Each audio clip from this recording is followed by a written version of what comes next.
All right, Pete, can you just start off by giving us a quick overview of who you are? Yeah, I'm a physical therapist and certified strength and conditioning specialist. I've been doing it for 25 years. I'm kind of a dinosaur in the field, but with age comes wisdom, so don't forget that. Competitively, I was on the U.S. National Taekwondo team. I started martial arts very late in my life, and I'm really proud of that because in high school, I had a rough junior year. My senior year, I didn't start any sports. I actually got cut from my varsity baseball team, which was really traumatic for me, but maybe that was the fuel to the fire that I needed.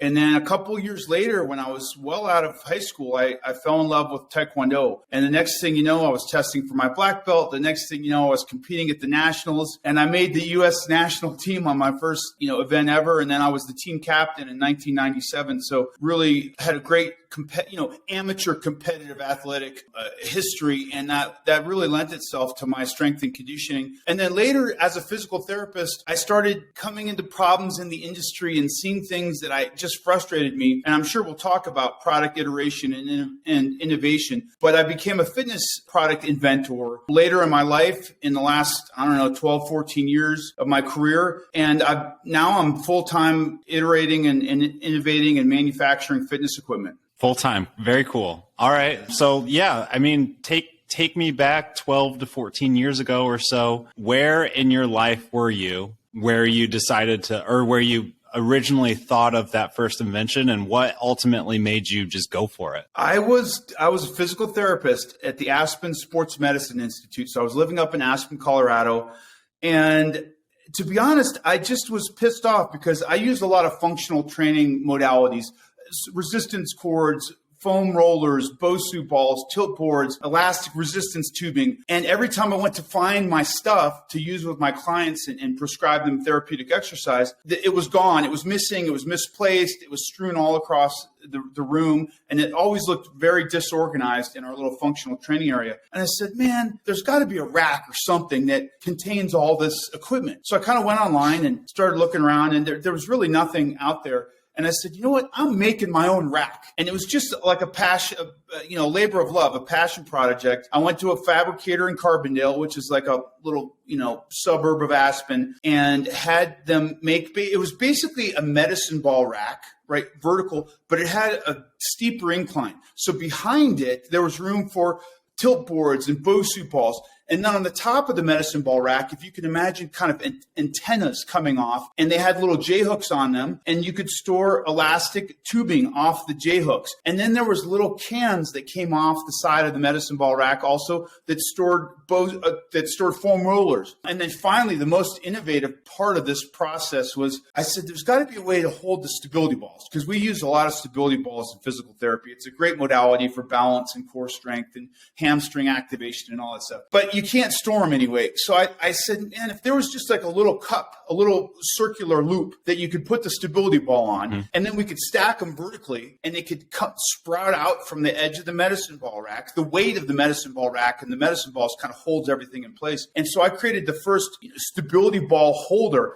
And before 2008, you didn't see any hoop stability ball holders. Now, Life Fitness, everybody that makes a rack, a functional training rack, has a little hoop that stores stability balls. And actually, medicine balls are stored in the same fashion. So I'd like to say I invented that. I never got a patent on it because I didn't know anything back then. So that was my first product, and I had it fabricated. I brought it into the clinic, and people were blown away. I mean, it was very simple to me, and it wasn't that hard to create, and people just loved it. And so I thought, I'm going to produce these and start selling them. And all of a sudden I learned about kitting and fulfillment and warehouse and shipping and costs of goods and all this stuff, marketing and websites. And I kind of became overwhelmed. At the same time, for some of you youngsters back in 2008, 2009, we pretty much had a huge financial collapse. And if you were involved in real estate or any kind of product iteration and manufacturing,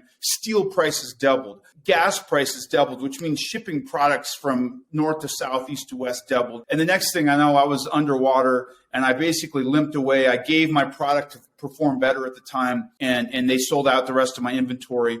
But I'm very proud of that project because it was the first time I kind of got my toes wet with product invention. Got it. So was it like a licensing deal, or did It was it was a licensing deal to perform better. But again, I kind of limped away. I had all this inventory. I didn't know how to unload it. I couldn't. One of the biggest problems was, and you don't think about this when you're inventing a product, right? You're just thinking functionally, what does it do? Does it serve its purpose? Do I have an end goal? And that's all you're focused on.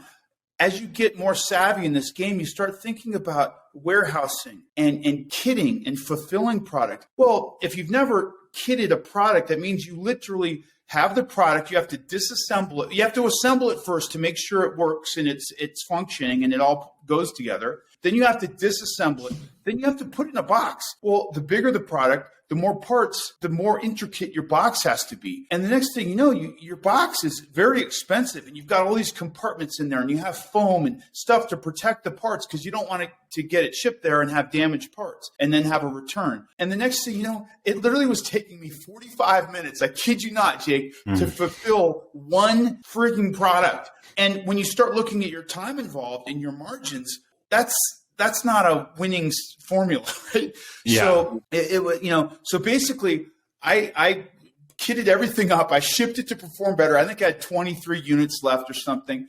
They bought them kind of at a discount, because you sell bulk, you have to take a hit on your margins. And then they paid me royalties for, maybe a year. And then, to be honest, I don't even know what happened. Perform Better. I love those guys, Chris Poirier, and they've got a great team over there, but they kind of shifted directions. But it's funny, now I go to trade shows, and every trade show, every big player in the fitness space, Matrix, Life Fitness, Technogym, they have some kind of functional storage rack to hold kettlebells and BOSU balls and mats and stability balls and all that functional gear. So interesting. Yeah, there's one in just about every home gym too nowadays. Rogue, Rep, they all make them for people within the home gym. So surely that evolved to the home gym space too. Cool. Well, how long until you started playing around more and figuring out what was the next product, I should say? Yeah. So again, I'm always stimulated by a problem I see in the industry and some kind of solution. And I mean, that's just how my brain works. I hope that's how most people's brains work, because it doesn't matter if you're in sales and marketing or fitness product innovation or any kind of business. You're trying to help people solve problems and make their lives easier and help them. That's one thing I love about this industry is we're really helping people actualize their human potential, because as you know, and as COVID proved, there's nothing more important than your health, your wellness, your fitness, your vitality. I was training an X Games athlete in Aspen, a real hotshot snowmobile racer that he placed fourth, he placed fifth, he placed sixth at the X Games, but he never had a podium. And he came early to X Games. He was 3 or 4 weeks early. He said, he asked his coach, find me a trainer, his technical coach. And my name kept coming up in their search in Aspen as a sports performance coach and as somebody that's kind of leading the way up there. So I got together with this guy, Mike Schultz, super cool dude, really laid back from Minnesota, he's up north there. And he just did whatever I wanted him to do. He said, listen, man, my back hurts and I feel like I need more core strength, because as I fatigue, pushing that sled around, when you're hitting bank turns at 40, 50 miles an hour and gap jumps, 60, 90 feet gap jumps, I mean, it's unbelievable what these folks do. If you don't know what I'm talking about, Google X Games snowcross and your jaw will be on the floor what these young guys and gals are doing. So I'm doing all these torsional buttressing tasks with him and rotational drills and side planks and tons of core work. And I'm laying in my bed and I'm, I geek out on this stuff. So I'm laying in my bed and I'm like, man, what else can I be doing with this guy? Like, what's the missing ingredient? And I look up at my closet rod and I said, that's weird.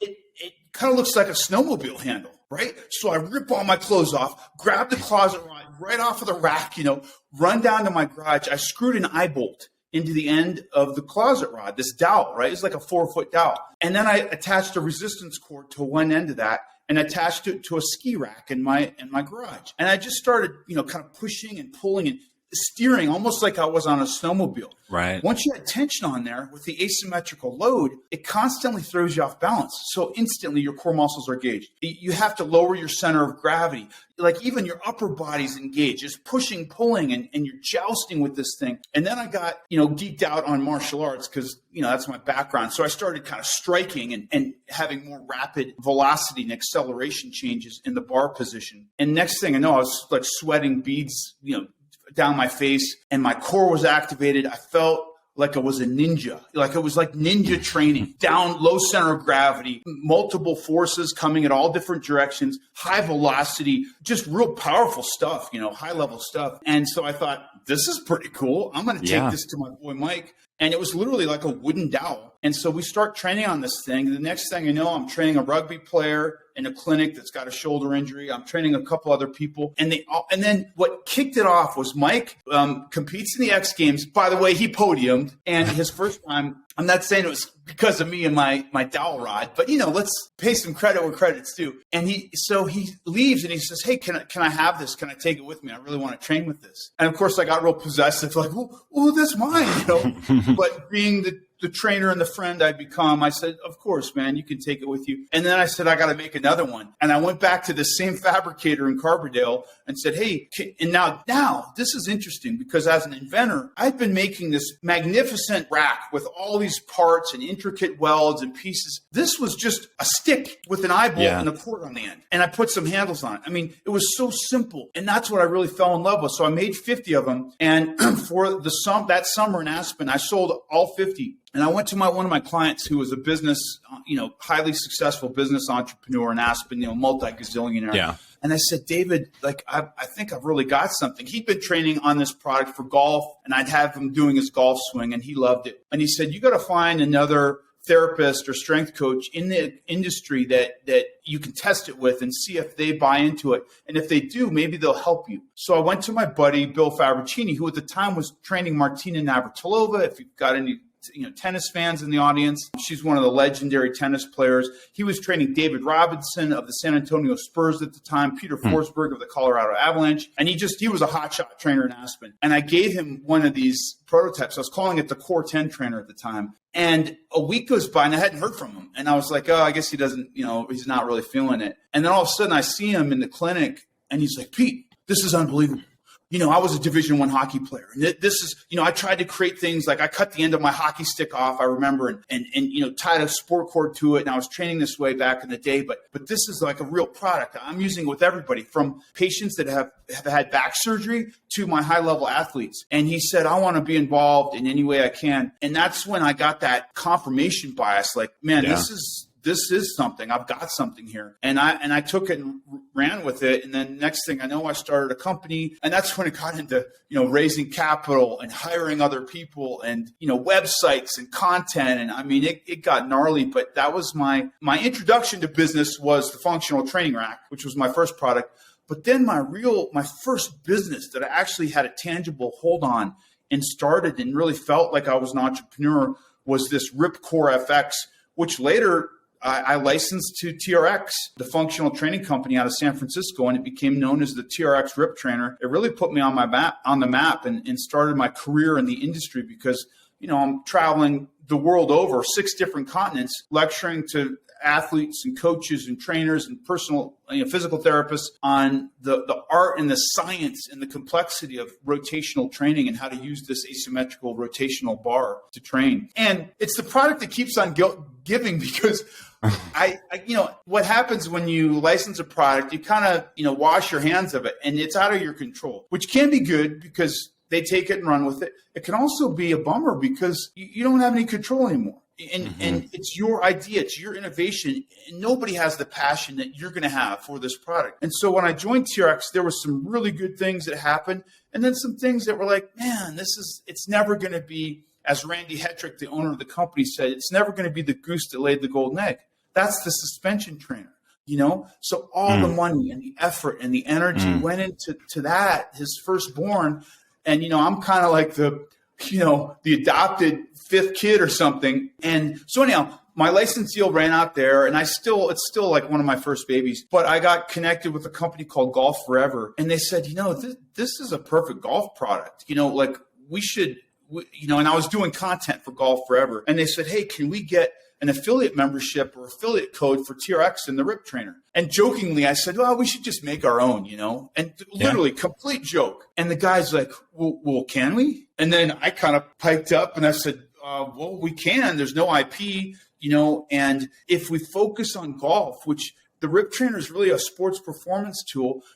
I wanted to focus on golf back in the day. They didn't want to do that. So I said, we can do it. Let's iterate it. Let's make it better. Let's make it different. Let's make it more bold, more sexy, more high-end techie golf style. And now we've got the Golf Forever Swing Trainer, which is endorsed by Scotty Scheffler, the #1 golfer in the world. There's professional golf pros all over the place using this to help their golfers gain mobility and flexibility, to gain core strength, to protect their backs so they can golf forever, and to get rotational power, which is really what every golfer wants. They just want to hit the long ball. So anyhow, it's a product that's like really, it just keeps iterating and developing, and I'm just couldn't be happier with where I'm at right now with that product. When did you shift to the Golf Forever deal? And then is it any different than that first TRX product? Yeah. So I shifted about 2 years ago. I mean, I've always been supporting the TRX Rip Trainer because, again, it's a passion play for me. All these products, by the way, Jake, like I didn't get into this. I'm not a tchotchke salesman, I don't care about, I care about making money. Don't get me wrong. I'm an entrepreneur, full-fledged, but it starts with my why, which is how do I help improve people's health and wellness and vitality, all the things that I feel have really benefited me in my life. And you're doing the same thing, by the way. My garage gym experiment, it's all about how do you create health and wellness in the comfort of your own home. There's nothing more valuable on the face of the earth than giving people that. So thank you for what you do. Once I got out of TRX and I no longer got royalties, I still supported the product on the periphery and I did little social media posts. But then I started programming content for Golf Forever. And I really liked what they were doing. Most golfers, number one, they hate exercise. Number two, they're lazy. If you're a golfer out there, I apologize, but you know what I'm talking about. You guys are lazy, you hate exercise, and the only thing you want to do is something that directly relates to your swing. Well, guess what?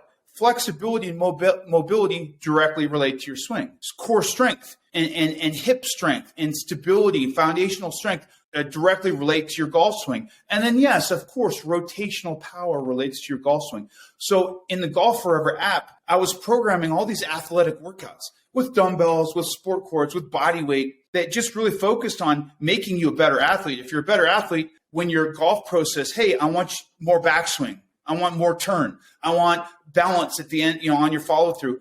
The next thing you know, when you've worked on your balance, when you've worked on thoracic mobility, when you've worked on internal and external hip rotation, you become a better golfer. I would do the same for a tennis pro. I would do the same for Tom Brady if he came to me. But golfers are so stubborn and pig-headed, they don't connect the dots until they start doing the app and they start doing the workouts. And 2 weeks later, they're like, oh, wait a minute, my back's not sore the next day. Man, I've got another 15 yards on my drive. What's happening? All I'm doing is these, single leg glute bridges and side planks and, balance exercises. So, I'm programming these exercises, and about a year into this, that's when the owner and I had this discussion about potentially bringing the TRX Rip Trainer into the fray. And I jokingly said we should make our own. And then a year after that, it took a year to create a stick and a cord. It's unbelievable how much time and effort and energy, but you should see the handles on these. They have, coaching zones in the handles. They're tacky and they're grippy like a high-tech golf grip. It's aluminum bar. It's anodized, so it's green. It's beautiful. It looks like a freaking ninja sword. And on top of that, instead of just a resistance cord on one end, we've created a weighted ball that interchanges. You take the cord off and you put a weighted ball on the end. Well, now all of a sudden you have an overspeed training modality. So if you can imagine putting a donut on the end of a baseball bat, you overload the bat, you make it harder to swing, right? And then you take the donut off, the batter goes to the box to swing, and he feels like lightning fast. The same thing happens with our Golf Forever Swing Trainer. So it's like a complete home training system. Then we added a couple cords, couple handles. So now you can even do, if you want to do bicep curls, you can use the cords and the handle. So it's a complete, functional fitness system for the home. And it's fueled by this app where you have, world-class coaches like myself taking you through programming. And it's, it's like, we're calling it the Peloton of golf, right? I love that because it's like you're telling a golfer a good way to get better at golf, but at the same time, they're getting healthier on the back end. So it's like a 2-for-1. There's got to be, just like as an entrepreneur thinking, there's got to be other things that people want to get better at that we can create that, that will ultimately make them healthier, Yeah. That's awesome. Yeah. And it's interesting. One thing, it's so hard because in this world, I'm a strength and conditioning coach by heart. And what happens is we're a pretty unique group of folks. We're pretty dogmatic. And I say we collectively, I know there's, all different types of S&C coaches, but we're fairly dogmatic. We're fairly regimented. We're focused on science.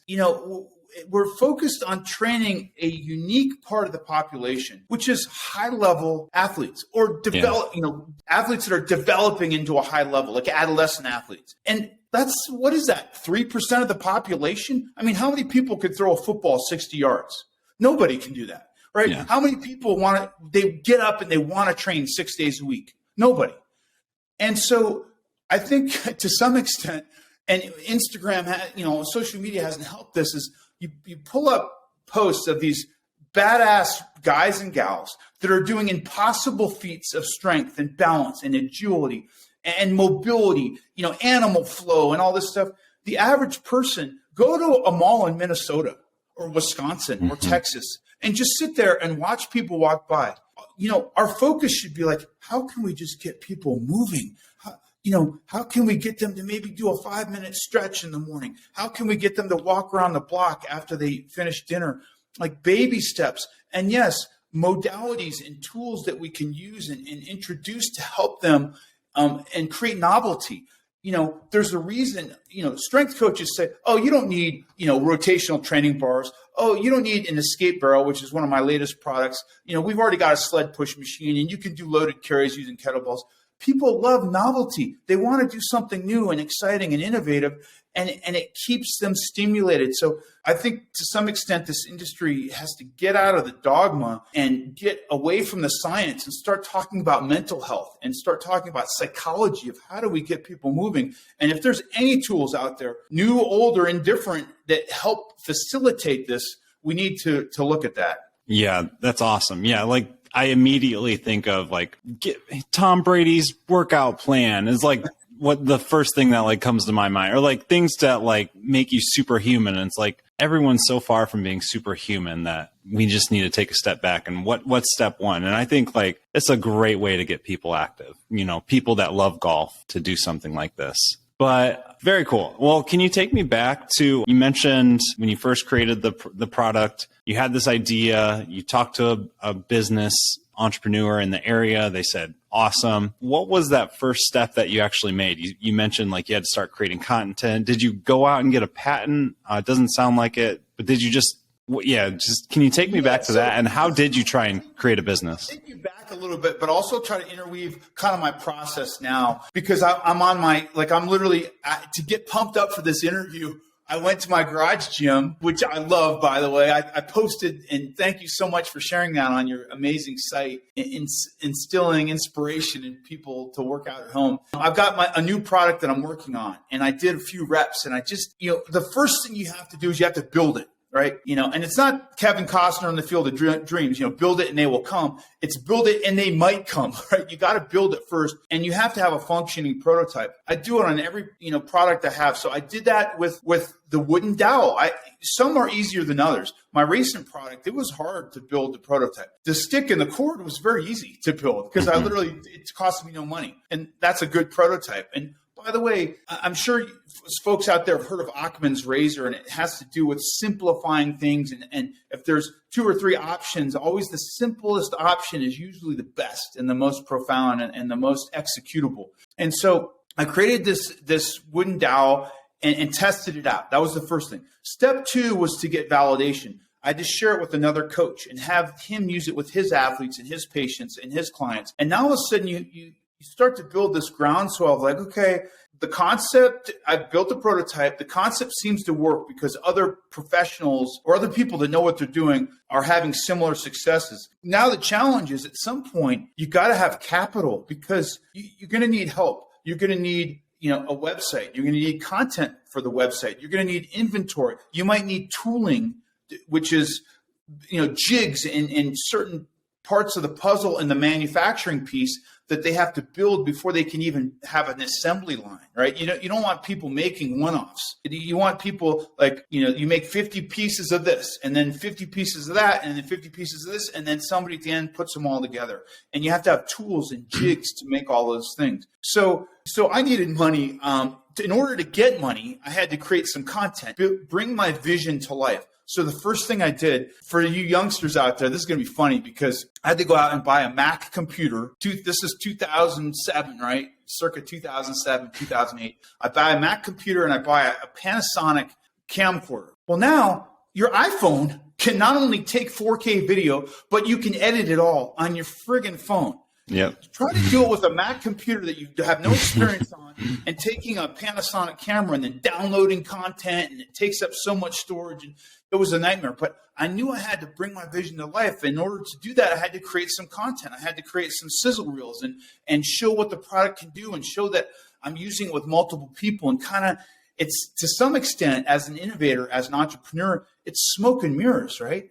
I've got a buddy right now that's got a startup company. He's doing very well with it. It's focused in the Pilates space, but he goes intentionally to Vail, the mountains of Colorado during the fall. If you've never been to the mountains of Colorado in the fall, it's a sight to behold. It's the aspen trees are golden brown, and it's Indian summers, and the sun's kind of low on the ground. I mean, it's just unbelievable. And he shoots in these magnificent locations in the mountains of Vail, on the beaches of Mexico. And then when you see that, and again, he shoots on his iPhone half the time. You see that video, it looks like $1 million company, right? Mm-hmm. It's a startup. He's bootstrapped. So anyhow, I got my camera, I got my computer, I start creating videos. Then you have to present it to people and say, hey, what do you think? Would you be an angel investor? If you're not familiar with what an angel investor is, it's usually a friend, a family, it's a client. If you're a personal trainer out there or you're a strength coach, maybe you have some clients that have some disposable income.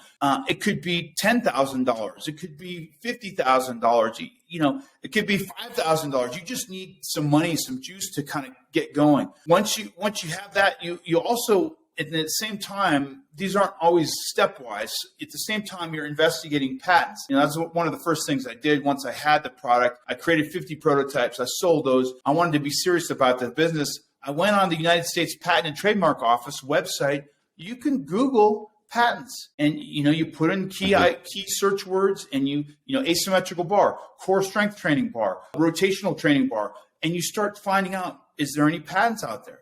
You can actually just Google and see if there's other like products. Sometimes you find a product that's doing the exact same thing, and they've got more money, they've got juice, they've got momentum, and it's a space you may or may not want to get into. And that all these things that you discover in the discovery process, they help guide your decision on whether or not you're going to take this risk of launching a startup. Because a lot of people don't realize once you get into this, the time, the energy, the effort, the finances, the potential strain on a relationship. Maybe you have a new child, in the equation. Maybe you just got married and your wife's like, or your husband's like, hey, where have you been? Like, you're 12 hours a day, you're in the garage, working on this project. And I feel like our relationship's falling apart.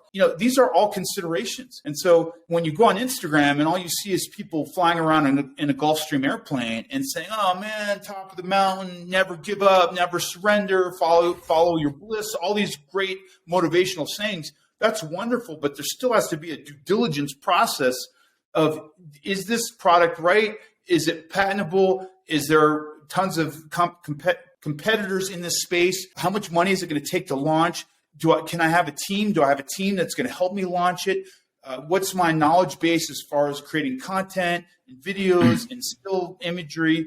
Do I know how to put a website together? Do I have a sales and marketing team? Digital marketing right now is extremely difficult and extremely expensive because all the algorithms from Facebook and Instagram have changed, and you can't control any of that stuff. So, there's a lot that goes into launching a project other than just a passion play. But, those are some of the steps I go through. And you kind of get beat up and you feel like you take 2 steps or 3 steps backwards. But as long as you can take a step forward here and there, and as long as you've got some time and you're not risking your life savings, I don't want anybody to go under because they're following their passion.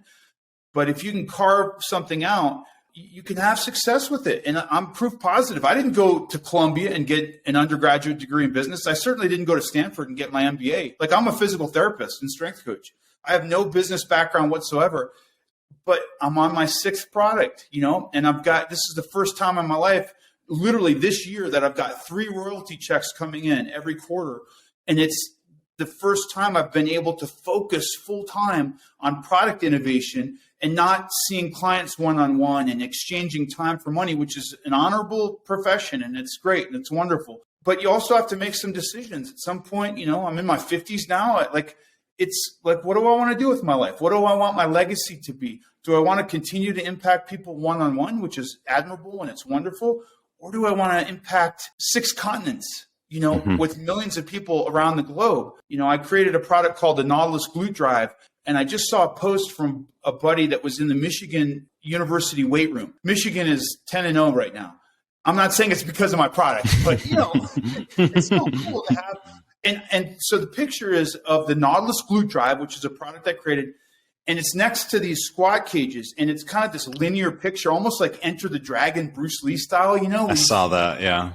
And there's just glute drive after glute drive after glute drive right in front of the squat rack. So, and then there's a glute hamstring machine right next to them. So, in my mind, it's like these guys are smart. They're activating their glutes and their posterior kinetic chain. Then they're going to the squat cage and they're deadlifting and they're squatting and they're doing their powerlifting moves.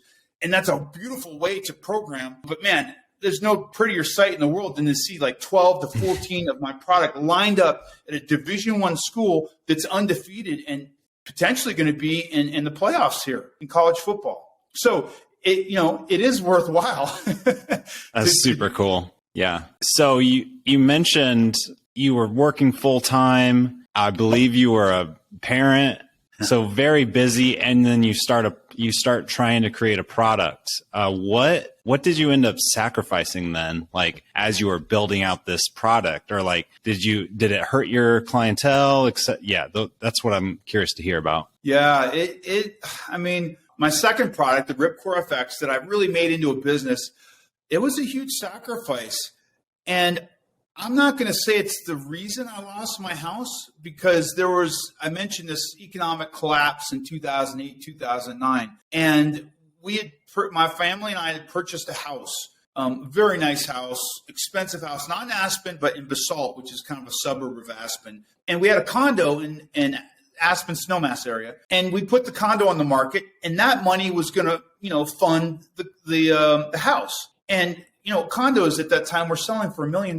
This is back in 2008, 2009.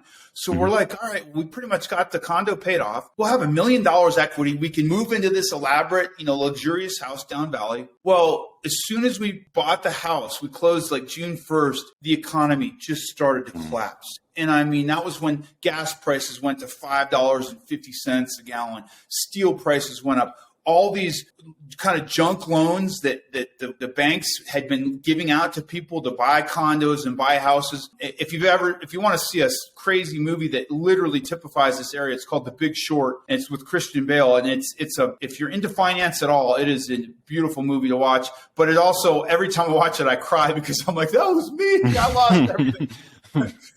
So anyhow, we couldn't sell the condo, and my mortgage was like $6,200 a month. It was insane. And I'm trying to launch a business. So I was cutting back on clients. I knew that I had to work some, but Tuesday, Thursday, I was taking half days. I lost some really highfalutin clients to work and focus on this business and fulfill products orders and work on the website and work on content. And the next thing we were upside down. We couldn't sell the condo. We ended up short selling the house. Fortunately, this product was acquired by TRX, and I moved to San Francisco with my family, and it kind of launched a whole new career. But had I been in a better financial position, I might have been able to hold on to that product, which was doing really well. I mean, we were in Virgin Active in the UK. If you don't know Virgin Active, that's Richard Branson's brand. Yeah. And he's got Health Club chain in the UK. It's like the Equinox of the UK. And we had launched there. We were doing some really big things. But, you know, the timing of losing everything and kind of TRX coming and you know, proposing this acquisition, it's kind of what I had to do. Had I held on to that business, who knows, maybe, you know, 2 to 3 to 5 years later, we develop it and there's a huge event and, you know, I don't know what could have changed. However, I got to go to TRX and I learned so much at TRX, and I learned how to speak on a big stage, a big platform. I learned how to travel and engage with coaches and trainers and athletes. And I made a tremendous amount of contacts that have helped me significantly in the future with other products. So, you know, woulda, shoulda, coulda. Your life is your life, and you just go for it. But whenever I consult with people, I say, man, you got to have that scale balanced, that risk to reward, because you start losing relationships of people that you've loved, or you start, it makes me think of that song "Cats in the Cradle." You know, Harry Chapin and you know, the kid that always just wants to play baseball with the old man, you know, and the dad's like, oh, got to go on a business conference, got to go on a sales call, got to, you know, next thing you know, the kid's in college and he's out of the house and he's like, oh, there goes, you know, my entire life with my father. Like, I did not want to be that guy. So this is a long-winded answer to your question, but what I sacrificed my own health and my own wellness. Yep. I wasn't working out. You know, I normally train 5-6 days a week, even if one of those is like a low cardio stretch day or something. But it's time for me and my health and my wellness. And I was working out maybe once or twice a week, which I hadn't done since I started training when I was 16 years old. I was losing sleep because I was constantly working. I was in a tough spot and didn't feel like myself. And so, you know, and I know entrepreneurs do that. You know, one thing I can tell you is that it's okay to do that to some extent, right? Life is phasic. You know, anybody that says you're going to find balance as an entrepreneur is just lying. They're full of it. That you can't find balance. However, you can kind of dance in and out of these cycles of, you know, frenetic pace, long hours, long, you know, business days, huge productivity. But then at some point you got to unplug and, you know, get away with your loved one, your family, or even yourself and go camping in the mountains for 3 days straight and leave your cell phone in the car. I mean, it's super important. Then you get recharged, you get re-energized, and you feel like you've got a life and you've got some things to look forward to. So it's phasic, but when it's on, man, it's an intense life being an entrepreneur. Wouldn't change it for the world, though. I mean, right. You, at some point, you have to just kind of, if you're doing something you love and you're doing something you're passionate about and you're doing something that you really think provides value to the rest of the world and the community, you know, that's pretty cool. You know, I wouldn't trade that for the world. Awesome. That's good advice. Tell me about the glute drive story. The glute drive, again, all this stuff just comes to me. It's almost like there's people that sit and try to create something to sell, right? That's not me. I'm assuming that's not most of your clientele. Those people are just trying to make money. I mean, they'd sell a dishwasher if they could. They don't. My stuff comes out of necessity. So I love an exercise called a hip thrust. A hip thrust is a kind of modified version of a glute bridge, which you lay on your back, your knees are at 90 degrees, and you just lift your hips off the ground. It's a gold standard exercise in physical therapy. Well, around 2006, a guy by the name of Brett Contreras really started to promote and research. He's a PhD researcher and he's a really interesting character. I don't want to say a meathead because he's science-based, but, you know, like big, strong dude, throws heavy weights around, but he's super switched on and super smart, and he researches. And he said, man, I love this glute bridge, but what if I raise the person's back and put them on a horizontal bench, like a flat bench? Well, now they have more range of motion and more time under tension, which is how you build strength. And then he started saying, well, my clients are too strong now. I got to put something on their lap to overload them, you know, progressively overload them. That's how you build strength. So he started putting barbells on people's lap, and this kind of took off. And, you know, especially took off like in the bikini model, the fitness, you know, competition world, because women especially like the aesthetic of having, strong toned glutes, and the funny thing is, and I understand that aesthetic play as a strength coach, like who doesn't need strong toned glutes? As a physical therapist and you age, you're telling me you don't need strong toned glutes to go from a seated to a standing position, to ambulate, to walk uphill, to go upstairs. We all need strong glutes, but it really started with this kind of aesthetic, body beautiful thing, and Brett Contreras loading up the weights. So flash forward to, I don't know, it's 2017. I've got a client doing hip thrusts on a bench, and he's got a dumbbell on his lap. And the first thing he said, he did a couple reps. He's an older guy. And he said, this is kind of hurting my shoulders, just the downward pressure of his scapula on the bench, which was firm, rigid, flat bench. And the first thing I thought is, what a pussy, man. Like in the back of my mind, I'm like, come on, dude, toughen up. And then, but I'm professional. And I said, okay, well, let me fix this. So I got an Aerex foam pad. If you don't know what that is, it's like a blue kind of squishy foam pad. It's maybe 4 inches thick and it's a square. So I said, hey, just put this behind your back and that will pad your shoulders. And so I'm coaching him from the profile angle, and he's doing this beautiful hip thrust. I've got him coached up very well. But as he's doing it, the Aerex foam pad is articulating in perfect, like a fulcrum with his back. It's literally just rotating with his back. And I thought to myself in that moment, like, why is there not a bench that you could sit on and the back articulates and kind of like helps with the trajectory of this hip thrust? And it's soft, it's comfortable, it's designed for this type of motion. And that's where it started. Guess where I went, Jake? I went to Carbondale to my guy said, hey, I got to figure this out. And I ordered, it was funny. It was like I went on eBay and I ordered benches and tread plate for the foot platform and steel, and it was like a Frankenstein iteration prototype.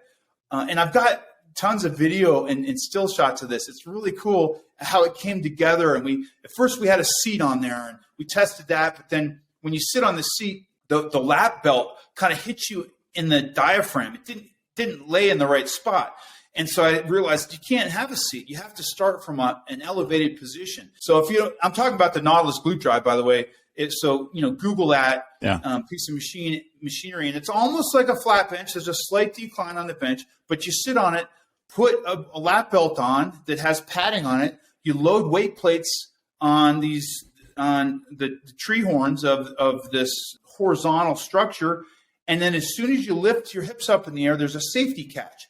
You release the safety catch just like you would on a leg sled or a leg press, and then it allows that back rest to fulcrum up and down and gives you this perfect hip thrusting motion. It's really good for people that have never hip thrusted because there's a learning curve to understand, how do I engage my glutes? Where do I put my feet? How do I kind of like get a posterior pelvic tilt so my glutes are actually engaged? And, this simplifies all that stuff and it makes it less intimidating. By the way, it's a pain in the rear to set it up for a hip thrust. Selling point to gyms. You got to steal a bar from the squat cage or from the bench press, the flat press, flat bench press.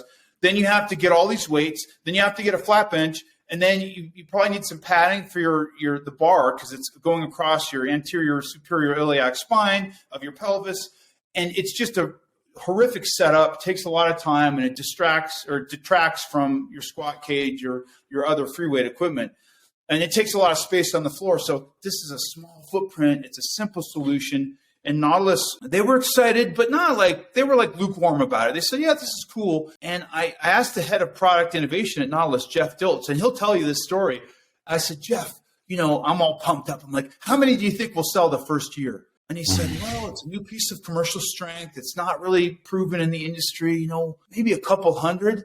And I had this sinking feeling in my heart, like, what? Because in my head, number one, I'm like 200 units. That's like, I feel like I could sell that on the back of my truck. Secondarily, I'm doing the royalty calculation in my head, going, I got a patent on this. I spent years of development. I've developed prototypes. I'm in the hole here, thousands of dollars. But I just kept with my vision, and I felt like I knew something that he didn't know. And I'm not saying to always rely on your intuition, but I felt like I knew something he didn't know. Sure enough, the first year we sold 2,000 units.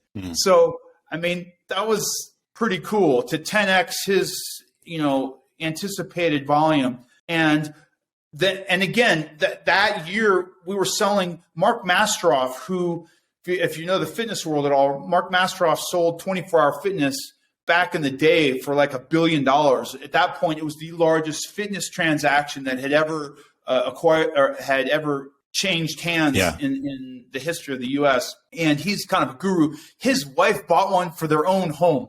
And when I saw that on the sales sheet, like, you just kind of, you get your quarterly royalties in a spreadsheet of who you sold to. And I saw Gold's Gym. I was like, oh, cool. World's Gym. Cool.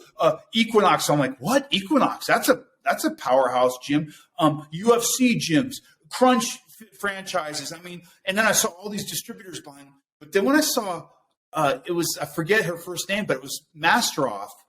And I'm like, wait a minute. And I called them. I said, is this like Mark Masteroff? And they said, yeah, she wanted one for her home gym.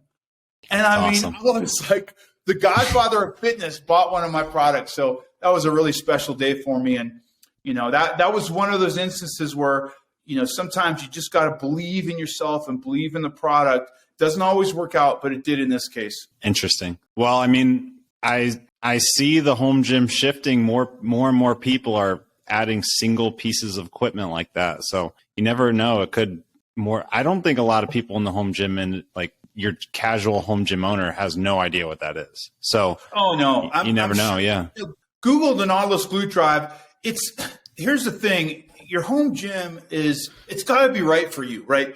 I have one in my home gym, because it's one of the first production line runs that was out there. So I've got like a P1 version of this glute drive and I love it. But there's not a better exercise on the face of the earth than the Nautilus Glute Drive for your glutes.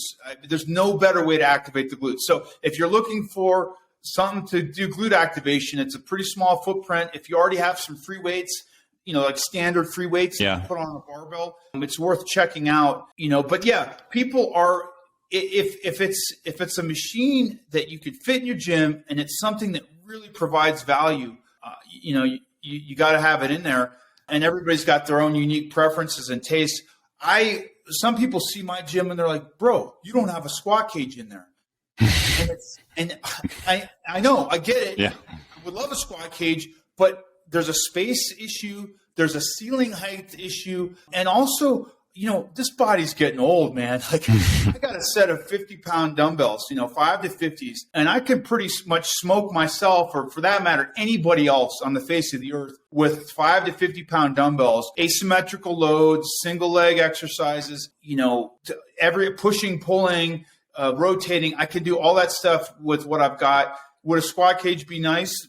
A squat cage be nice? No, yeah, but I just don't have room, and that's not like my joints are destroyed. I'm not going heavy anymore. And all you youngsters out there that are 32 years old and you're already PRing 500 on a deadlift, congratulations, you're a badass. And you want to get to 550. You got to ask yourself a fundamental question. Why do you need to get to 550? Because at that point, the risk to reward is so scaled in the risk category. I'm not saying you're going to necessarily destroy your back, but at some point, if you're off a centimeter and you're fatigued, or you had a bad night's sleep, or you didn't quite have the right nutrition, or you're extra, sore and stiff from your hamstrings from 2 workouts, before, and you're in the wrong position, you can lose a disc, you can lose a facet joint, you can strain a muscle, you can tear a ligament, just like that. And the next thing you know, you got years of rehab and struggling with low back pain. So anyhow, I love it. I love strength training. I mean, I did it. I've smoked it, surfed it, skied it. I did tons of powerlifting back in the day. As soon as I started training for Taekwondo, I tell you what, I stopped squatting. I stopped doing deadlifts. I would be sore for 4 days. Try to move really fast as you can, and do a head kick when you deadlifted, for 6-7 sets the day before. It's like I moved away from that stuff, and I got into power training, medicine ball stuff, explosive cord stuff to keep my system tuned up, my central nervous system tuned up. And what was interesting is I would go back and do a strength session. I mean, I didn't totally abandon it. Once every month or every 6 weeks, I'd do a strength training session with a buddy because he goat me into it. And I was surprised I didn't lose any strength. it was crazy. I'm like, how can I still be strong at the bench press? I haven't done it in 6 weeks, but I was doing explosive med ball throws off the wall. I was doing plyometric push-up drills, and I wouldn't be sore. I felt like I was fast and explosive. So, I'm not geeking out on functional training, but you have to have a goal in mind and a reason why you're doing what you're doing. If you're doing, competitions in powerlifting, I guess that's a reason. You just got to understand that risk to reward. Got it. Well, I mean, you look like you're in your 30s. I'll just say that. So whatever you've done, it's worked. Here's a question I want to ask though. So I think from a lot of people's perspective, it kind of seems like if you have a product in the fitness industry, it feels like from the outside, it probably feels like, oh, they've made it. They're good. They're set. They just need one really good product. I think you've explained, that's not necessarily the case. It's still like a grind. And you know what I'm saying? Could you explain, help explain that? Or can you say if that's a myth or a truth? That is a complete myth. It's, some of these product deals, especially licensing deals or startups. I got a friend I think I mentioned, he's doing a startup in the Pilates space. Really cool, at home kind of Pilates hack for folks that love Pilates. By the time you put up your website, by the time you pay employees, by the time you pay a digital marketing firm and a branding agency, and by the time you have to buy countless shipments of inventory, by the time shipping goes up threefold from China, fivefold over COVID. Used to be you could get a container from China for $3,500 shipped to either the East or the West Coast. At one point during COVID, it was $27,000. It went from $3,500 to $27,000. So imagine you're selling little widgets. You can't sustain it. So the point is sometimes it ends up being like a book deal. You're getting 10 cents a book, like you'd have to sell 1 million copies, hundreds of thousands of copies to make any money that way. But I look at it like the Pete Rose analogy. So if you don't know who Pete Rose was, he's one of the great, he's not a Hall of Fame player because he had some issues with gambling. Yeah. But they called him Charlie Hustle. And when I grew up, I loved Pete Rose, probably because he shared my same name, right? So I just gravitated towards this guy, Pete Rose. He wasn't a home run hitter. He couldn't even hit triples, really. I don't even know if he had many doubles, but he was the king of hitting singles. And most people, even if they don't follow baseball, they probably have heard of Pete Rose. He's a legend from hitting singles. Isn't that interesting? He's not Barry Bonds. He's not Babe Ruth. He doesn't jack him over the fence, but he just keeps hitting singles. And so you can make a living out of hitting singles. The challenge and the hope is every once in a while you're going to connect with one cleanly, right? And it is going to go over the fence. So that's what my focus is like, if I can keep hitting singles, and who knows, maybe every once in a while I connect with one. I kind of connected one with the Golf Forever swing trainer because the next thing you know, this company, I think I mentioned, you never know who's going to license the product and what their work ethic is, what their connections are, how much money they have, how much capital resources they have to invest in your product. Well, Golf Forever has just taken the ball and run with it. I mean, we're doing trade shows, and we just got featured in Forbes magazine as a top gift for golfers for the holiday season. Yeah. You know what kind of traction you get from Forbes magazine? I mean, they're doing stuff that I couldn't have done on my own, and that's really helping to give me some actual feedback and payback on my efforts and my time in this industry. I've got a couple other products, the Nautilus Glute Drive, that's continues to sell, but that's more of a single. I've got another product, the Escape Barrel, which we just launched. Yeah. By the way, try to launch a fitness product during COVID. I mean, it took me 3 years to launch a wheelbarrow. It's literally, it's kind of cool though. It's basically, I grew up on a farm in Littleton, Colorado, and I was constantly hauling a wheelbarrow around, and I attribute all my early strength and my grip and my hips and my core, which translated into martial arts really well. I owe that to using a wheelbarrow on this farm. And so I ended up creating a loaded carry machine that's literally a wheelbarrow that you can load weight plates on. And it's great for turf spaces. And then as I was testing it, I realized it was a sled push machine also. So anyhow, it's the world's first ever wheelbarrow, loaded carry sled push combo machine. And that one just launched. And so I'm literally just starting to get royalties from that.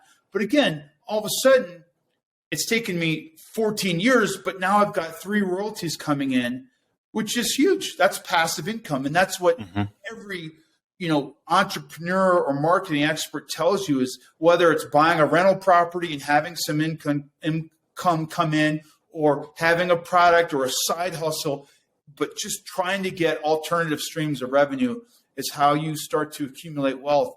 And when I say accumulate wealth, I mean accumulate lifestyle. Like, wealth isn't for Lamborghinis, although a lot of people use it for that. Wealth is so that I can sign up my kid for club volleyball, which is $4,000 just to get in the door. And then you have to pay for travel expenses and pay for their coaches. I mean, life costs money.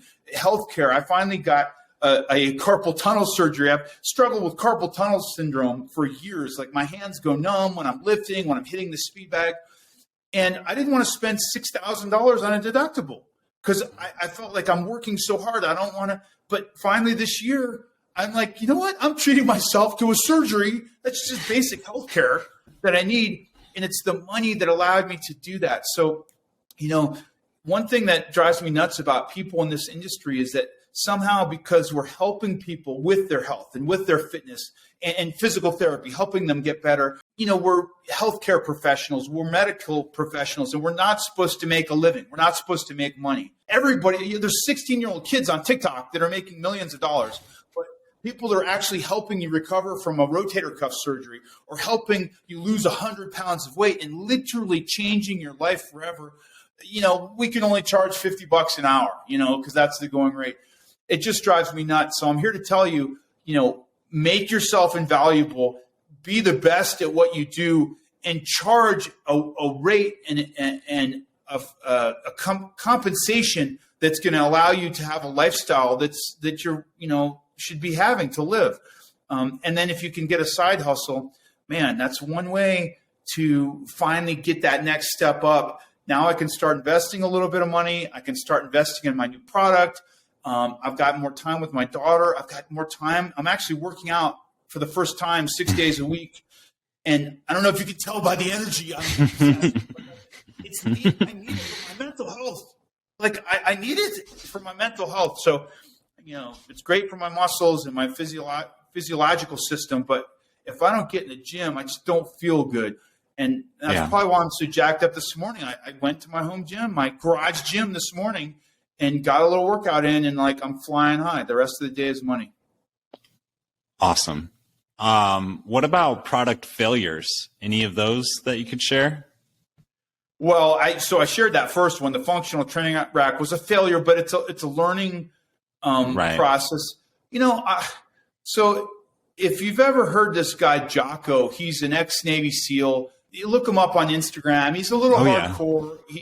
But he's actually he's a good dude. I don't know him personally, but Navy SEALs are inherently hardcore, and he kind of has a softer edge to him. He's got a heart. I've heard him talk in depth about family life and leadership and mentorship, and he's super well read, and so operationally he's got all that stuff, but he's just he's a good human being. And he talks about failure in the SEALs, and he had a commander in his squadron when he was first in the SEALs. People would come to this commander like, sir, they're panicked, right? Our tender, the engine went out on our tender boat. We're stuck. And the lieutenant would say, or the commander would say, good. Opportunity to move on, be agile and figure out solutions to this problem. And of course, the guys were like, what do you mean? Good. No, the tender's broken. We can't get out. He's like, good. We're going to figure out another way. And the next thing you know, you start to build these operational skill set that you didn't have before.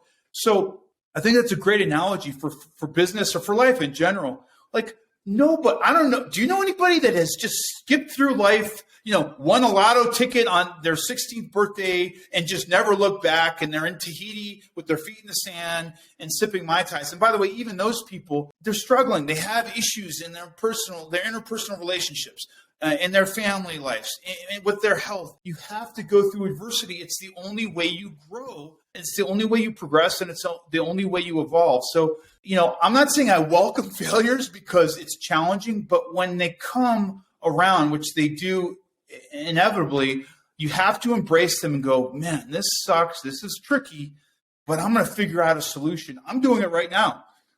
I've got a product that, I've been developing for 3 years now. I've got a patent pending on it. It's a brilliant in-home, let me not get too cocky. I think it's a very slick solution for in-home glute training that's a cheaper price point than the Nautilus Glute Drive, because not everybody can afford a $3,500 strength training machine, and not everybody can fit it in their home. So I thought, man, glutes are hot. The glutes are the powerhouse of the core. I want to keep, focusing on the glutes. And there's some moves in the frontal plane of motion, which is, called hip abduction, in the sagittal plane of motion, which is a hip extension, like a sprinter start. There's some moves that really train the glutes well, and I want to create this machine that can do it. Well, I start creating it, COVID hits. I start getting a little freaked out about money, because I remember I was a personal trainer in Aspen, the ski mountains in 2000 and I don't even know, what are we in, 2021 or whenever COVID first kind of started hitting, the ski mountains closed. It was March. It was spring break. The ski mountains closed, which means the restaurants closed. Next thing you know, instead of thousands of people in Aspen, which is the most popular time in the winter because it gets nice and warm and sunny and people are out, doing a pre-ski on the lounge, drinking champagne. And that's when all my high-end clients come in and pay me Christmas, bonuses, and everybody left. And of course, the first week or two, I was sitting on my couch. I was getting workouts, and I'm like, this is awesome. I'm retired, And then after about 2 or 3 weeks, I'm like, geez, end of the month, your bills come in and all that stuff. And you're kind of going, oh, how am I going to do this? And then it goes into off season. Off season is when nobody's there anyhow, because it's, between the winter season and the summer.